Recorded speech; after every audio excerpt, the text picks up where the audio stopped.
Hi everybody. Now, you'll know if you watch my gaming channel that I am a big fan of the Xbox Series S next gen console from Microsoft. It's one of the few next gen consoles you can actually get hold of, and if you'd asked me this time last year, I'd have said I'd definitely be buying a PlayStation 5, but couldn't get hold of a PlayStation 5, so I've now got an Xbox Series S, PlayStation 4 and an Xbox One S. However, the Series S has a big drawback when it comes to content creation, and that is the fact that although if you attach an external SSD you can record up to an hour of 1080p 60 frames a second gameplay footage, that footage doesn't include your voice, and you can't edit that footage on the Xbox. One of the great strengths of the PlayStation 4 and the PlayStation 5 is a program called Sharefactory, with which you can do all of that. So you can record gameplay with your voice, or you can add your voice to it, you can add music, special effects, and all that sort of stuff. However, what I have just discovered is that the files that you can record on your external hard drive or your external SSD from your Xbox Series S are compatible with Sharefactory on the PlayStation 4. So you can edit your gameplay videos from your Xbox Series S on your PlayStation 4. So you can record your gameplay and then do it. Now there are some caveats, as you would expect, and the caveats around the file sizes. So when you capture some gameplay on your Xbox One, Xbox Series S, I mean actually this would work for the Xbox One S as well. When you capture gameplay footage, it's at 1080p 60 frames a second, or 1080p, or 720p 60 frames a second. However, Sharefactory on the PlayStation 4 only ever outputs at 720p 30 frames a second when you render a video. So after you've added your other clips, cut it together, added your commentary, added your music, put your special effects on, all that sort of stuff, you're going to get a 720p 30 frames a second video to upload to YouTube. So what you want to be doing is you want to make sure you're capturing your gameplay at 720p on your Xbox One S. Now also Xbox Series S. Now you're also limited by the size of files that you can import from your hard drive or your SSD to the PlayStation 4 Sharefactory, and in a Sharefactory project you're limited to 2 gigabytes of space, okay, which means that a gameplay file from the Xbox Series S at 720p 60 frames a second can be no longer than 45 minutes long. You probably want to stick to about 40 minutes, otherwise it won't go into Sharefactory. If you've captured at 1080p 60 frames a second, that means you can't have a clip or series of clips longer than 18 minutes. So you can see how 1080p you really want to avoid that. So on your on your Xbox, what you want to do, I'm really sorry about the quality of the video, but this is about the only way I can do these videos at the moment. You want to go into the settings, and you want to go into capture and share under preferences, and you want to do 720p SDR. Now if you've got options for HDR and all that sort of stuff, don't do that. Although it says 3 minutes max there, actually, because I'm capturing to my external SSD, I can capture up to an hour. But as I said, just remember at 720p we can import a maximum of 45 minutes worth of clips into Sharefactory, and if it was 1080p it would be 18 minutes. So you want to keep that at 720p 60. 60. You can't change it. It's still 60 frames a second. You can't kind of change that. So when you've got that set up and you capture some video, what you've got to do, you've got to take your external SSD, and this is where you do have to use a computer, you do have to use a laptop, and you have to plug it in, and then it will pop up with the game DVR, and then you've got your files there. So what you need to do is you need to copy those files into a folder onto your laptop or your computer, and then you'll need your thumb drive, and you would disconnect your hard drive, put your thumb drive in. Okay.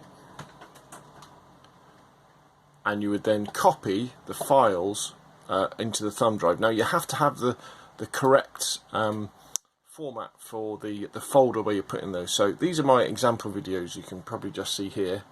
And then if we go into my thumb drive, you'll see it say Sharefactory, and then it will say videos, and there they are. So you've got to have the directory format is from the root, it's Sharefactory, and then then you create another folder called videos. Let me show you.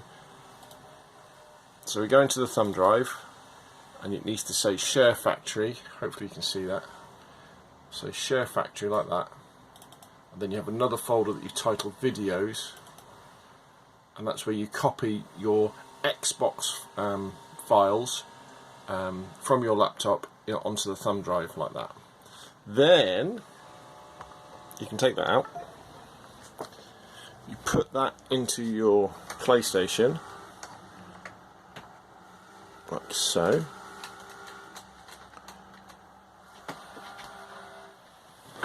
and then if we switch over to the PlayStation,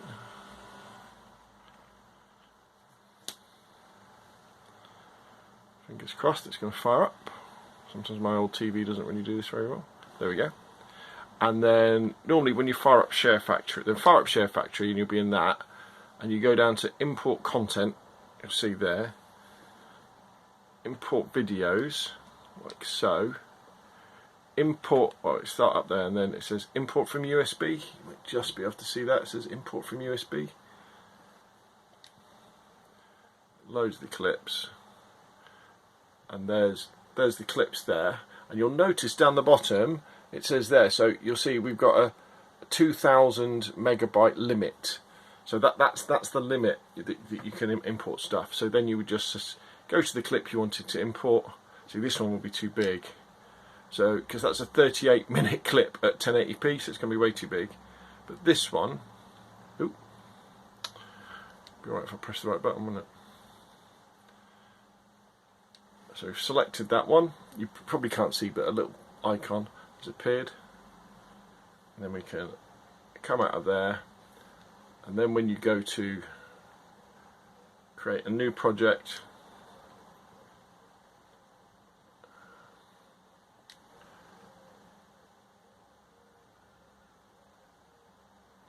click on, oops, sorry, I didn't import it. Let's go back. Import content, import video, import from USB,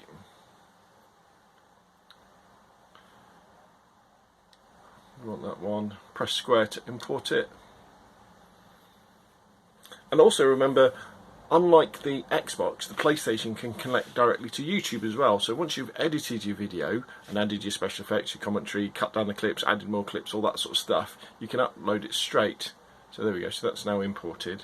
So now when we go back to videos, new project, put a theme on it, there we go. So let's get rid of all this, we don't want that, don't want that, don't want that. Go straight to that, and press square to start the project, just press continue.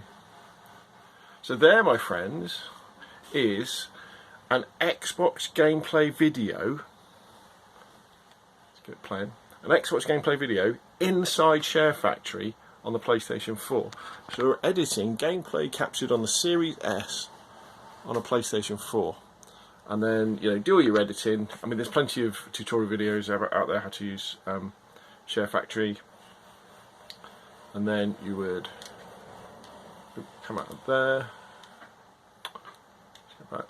Then you would render it, and once you've rendered it, it will then give you the option to upload it to YouTube or Facebook, I think. Well, definitely YouTube. I tend to I would upload to YouTube, or you can wait and then you can copy it back to your USB stick and put it on your computer and upload it that way. But I would always upload it straight from my PlayStation 4. So there we go. That blew my mind when I discovered this worked. So you can transfer gameplay that you've captured from your Xbox Series S on an external SSD or external SSD or external hard drive, copy it to your laptop, copy it to a thumb drive, and then you can edit it in Sharefactory on the PlayStation 4. So for everybody who hasn't got access to a computer that's capable of editing, or you just prefer Sharefactory because it is really easy to edit to, or maybe you want to easily combine sort of PlayStation clips and Xbox clips, you can do it that way. So there we go. Hopefully you found that video useful. If you have, hit like if you want to see more of the same, press subscribe, and I will of course see you again soon.